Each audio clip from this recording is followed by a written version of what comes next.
मकर संक्रांति के पुण्यकाल पर मुख्यमंत्री योगी आदित्यनाथ ने गोरखपुर के गोरखनाथ मंदिर में खिचड़ी का भोग लगाया। पूरे विधि विधान के साथ सीएम योगी ने ब्रह्म मुहूर्त में महायोगी गुरु गोरखनाथ के चरणों में खिचड़ी अर्पित की। सूर्यदेव के उत्तरायण होने पर खिचड़ी चढ़ाने की ये अनूठी परंपरा है। मान्यता है कि महायोगी गुरु गोरखनाथ को खिचड़ी चढ़ाकर मन्नत मांगने वाला कभी निराश नहीं होता। सबसे पहले गोरक्षपीठ की तरफ से पीठाधीश्वर योगी आदित्यनाथ खिचड़ी चढ़ाकर बाबा को भोग अर्पित उन्होंने किया। इसके बाद मंदिर के कपाट भक्तों के लिए खोल दिए गए। तो दो तस्वीरें आपको दिखा रहे हैं गोरखनाथ मंदिर की।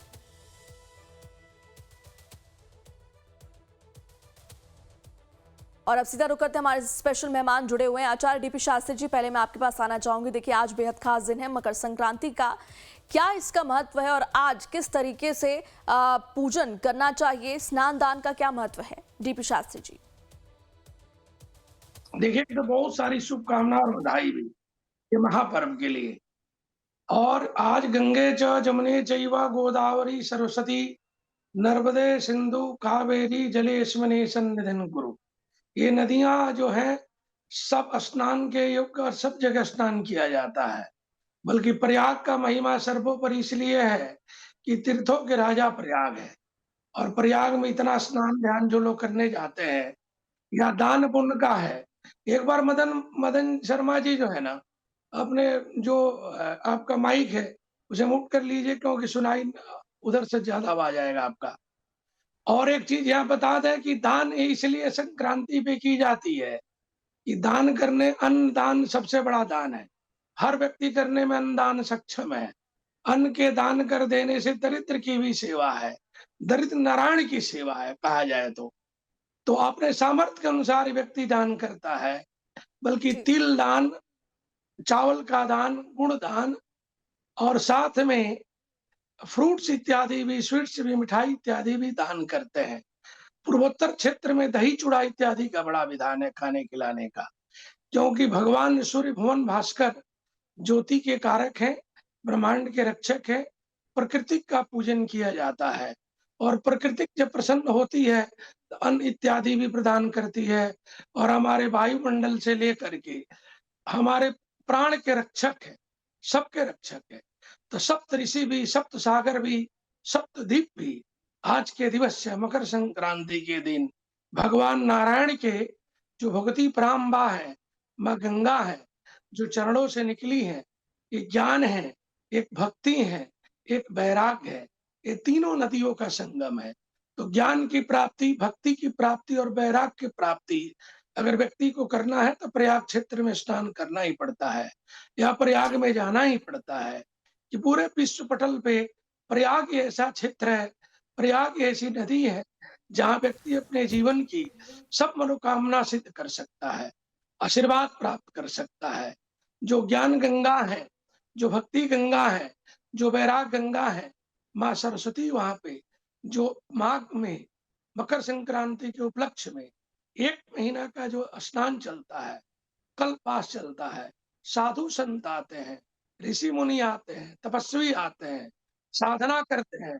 वो एक साधना का केंद्र भी है और साधन धाम मोक्ष के द्वारा अपने जीवन के सब सुख भोगने के बाद मोक्ष की प्राप्ति परमपिता परमात्मा से व्यक्ति करता है या अपना संकल्प छोड़ता है या मन में एक आशा जागृत करता है। ये जीवन यात्रा है। मृत लोक में दान की बहुत ज्यादा महिमा लिया गया है। दान करने से एन केन कुछ भी दान करें, उससे आपके प्रारब्ध कर्म की जो दोष है, अन्यथा ग्रह है, अन्यथा किसी प्रकार का कोई इस तरह का कष्ट है, उस दान से ही निवारण हो सकता है और नाम जाप से हो सकता है। तो परमात्मा के, भगवान के नाम जपने का भी जो केंद्र है या साधना का जो केंद्र है, ये तीर्थों को माना गया है। चाहे भरी क्षेत्र में हो, माया क्षेत्र में हो, जमुना किनारे हो, प्रयाग में हो, काशी में हो, सिंधु पे हो, कावेरी में हो, सबका स्थान लिया गया है। जी बिल्कुल। और नीति शर्मा जी भी हमारे साथ जुड़ी हुई हैं, हिंदू धर्मगुरु है। नीति जी, आज स्नान दान का क्या महत्व होता है और क्या नियम मकर संक्रांति से जुड़े हैं? सर्वप्रथम तो आपके इस मंच के माध्यम से पूरे राष्ट्र को और पूरे विश्व को मकर संक्रांति की बहुत-बहुत शुभकामनाएँ। भगवान सूर्य जो सृष्टि के आत्मा के कारक है, पिता के कारक है, आज अपने पुत्र शनि के घर प्रवेश कर रहे हैं। कि सूर्य का प्रवेश कहीं न कहीं देवताओं के दिनों का उसके प्रतीक माना जाता है। देवताओं के दिन जब प्रारंभ होते हैं, तब मकर संक्रांति के पर्व के दिन से ही प्रारंभ होते हैं। ये संक्रांति जब मानी जाती है जब सूर्य एक राशि से दूसरी राशि में गोचर करते हैं और सूर्य की 4 संक्रांतियाँ जब सूर्य अपनी उच्च राशि मेष में, अपनी नीच राशि तुला में और अपने पुत्र शनि की राशि मकर में और कर्क में जब सूर्य दक्षिणायन होते हैं, ये 4 राशियों की संक्रांति बहुत ज़्यादा महत्वपूर्ण मानी जाती है। सूर्य के ये पर्व को पूरा भारतवर्ष अलग-अलग राज्यों में अलग-अलग नामों से प्रकृति के प्रति अपने सम्मान को सूर्य के सम्मान के रूप में मनाया जाता है। ऐसा माना जाता है कि शास्त्रों में जो देवगुरु बृहस्पति हैं, वो भी और सारे देवता सूर्य के इस आगमन की प्रतीक्षा करते हैं। यहाँ तक कि महाभारत काल में पितामह भीष्म ने भी बाणों की शैया में कष्ट भोगा और केवल सूर्य के उत्तरायण होने का प्रतीक्षा करी कि मैं अपने प्राण केवल सूर्य के उत्तरायण होने पे ही त्यागूंगा, क्योंकि उत्तरायण में जो भी व्यक्ति प्राण त्यागता है, ऐसी मान्यता है कि उसे मोक्ष की प्राप्ति होती है। आज के दिन स्नान, दान, जप, तप, ध्यान का विशेष महत्व है। जिस स्नान की आप बात कर रहे हैं, कहीं न कहीं आपके पापों को नष्ट करता है और आदि काल तक इसका पुण्य फल आपको प्राप्त होता है। अश्वमेध यज्ञ के समान पुण्य प्राप्त होता है आज के दिन मकर संक्रांति के दिन, जो भी भक्त श्रद्धालु स्नान करते हैं। हम देख रहे हैं कि आपके चैनल के माध्यम से कैसे प्रयागराज में संगम की डुबकी लगा रहे हैं, आस्था में डूब रहे हैं श्रद्धालु, हरिद्वार में अलग-अलग राज्यों में किस प्रकार से भगवान सूर्य के इस मकर राशि के प्रवेश का स्वागत कर रहे हैं।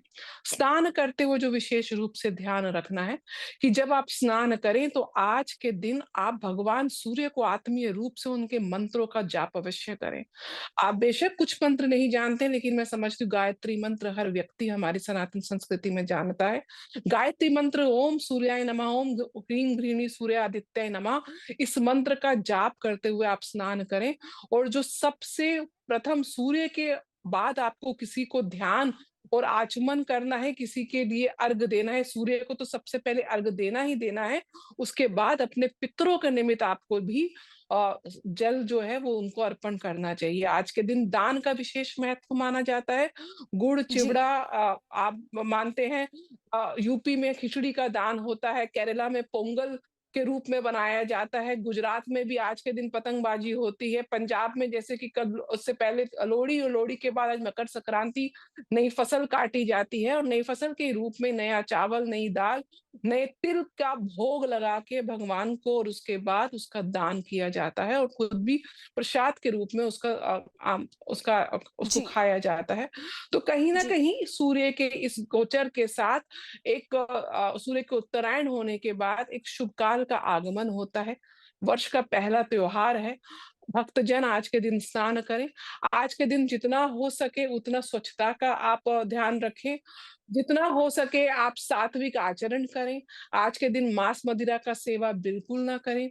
जितना हो सके भगवान का जाप करें, आपके गुरु मंत्र का जाप करें, भगवान सूर्य के मंत्रों का जाप करें, भगवान शनि के मंत्रों का जाप करें। जिस भी जातक की कुंडली में सूर्य और शनि की महादशा या अंतर्दशा चल रही है, उनके लिए तो आज के दिन उपासना करना उनकी एक विशेष कृपा का पात्र बनने के समान है। सूर्य जी। इस समय मकर राशि में ज्योतिष की दृष्टि से भी आप देखें तो दशम भाव काल पुरुष की राशि होती है और यहाँ पे सूर्य जो होते हैं अपने दिशा बल में सर्वोच्च स्थान पे होते हैं, जेनिथ पे होते हैं, 90 डिग्री के अंशों में होते हैं जब सूर्य दशम भाव में गोचर करते हैं और मकर राशि वो राशि है जहाँ मंगल उच्च के होते हैं, क्योंकि मंगल की ही राशि मेष में सूर्य उच्च के होते हैं।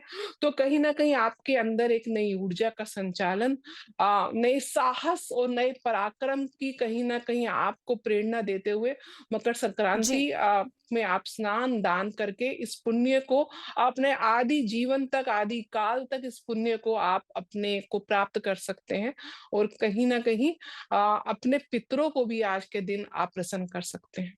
बिल्कुल नीति जी, डीपी शास्त्री जी और हमारे सभी संवाददाता बने हुए हैं और भी जानकारी आपसे